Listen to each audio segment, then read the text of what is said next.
determinar o ângulo côngruo ao arco de 1915 graus, assim como a sua redução ao primeiro quadrante. O que são arcos ou ângulos côngruos? São ângulos que estão na mesma posição, só que com um número de voltas diferentes.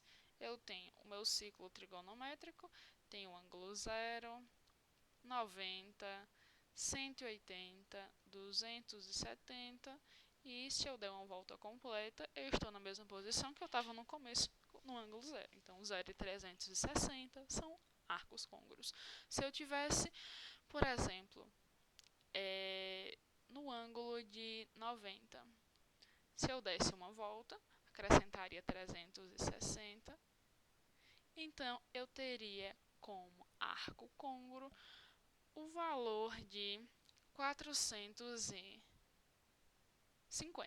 Então, tudo o que eu preciso fazer é ter um ângulo e, a partir disso, dar várias voltas ao redor dele e encontro esse ângulo congruente. Como eu tenho o ângulo de 1915, eu poderia ir reduzindo de 300 em 360 para saber quantas voltas eu preciso retirar para chegar no meu ângulo de origem.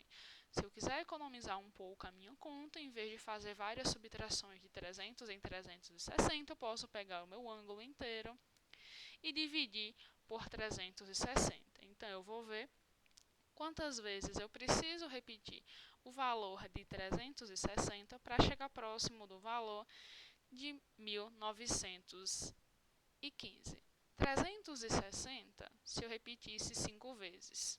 5 vezes 0 dá 0, 5 vezes 6 dá 30, 0 vai 3, 5 vezes 3, 15, com 3, 18. Então, significa que eu vou dar 5 voltas e eu vou ter o ângulo de 115 graus. O resto da subtração representa o ângulo de origem, que eu dei 5 voltas e cheguei no 1915. Então, o arco côngruo seria, como a resposta, o valor de 115 graus. Se eu for olhar no ciclo trigonométrico, 115 graus, ele não está no primeiro quadrante, porque seria um valor entre 0 e 90. Ele vai estar no segundo quadrante, que é um ângulo que está entre 90 e 180, que é o caso do 115. 115 ele vai estar um pouquinho mais próximo do 90. Estaria mais ou menos nessa posição aqui. Se eu quero fazer a redução ao primeiro quadrante, eu preciso comparar o quão próximo o valor está do eixo x. Então, 115, para chegar no valor de 180, o quanto eu aumentei vai ser o ângulo reduzido ao primeiro quadrante. Então, para eu saber o quanto eu aumentei, eu vou fazer o valor do 180 menos o meu ângulo, para que eu chegue no valor de 115. Então, o que é que a gente pode ter? A partir disso, que se eu fizer 180 menos 115, eu tenho o resultado do meu ângulo, reduzido ao primeiro quadrante.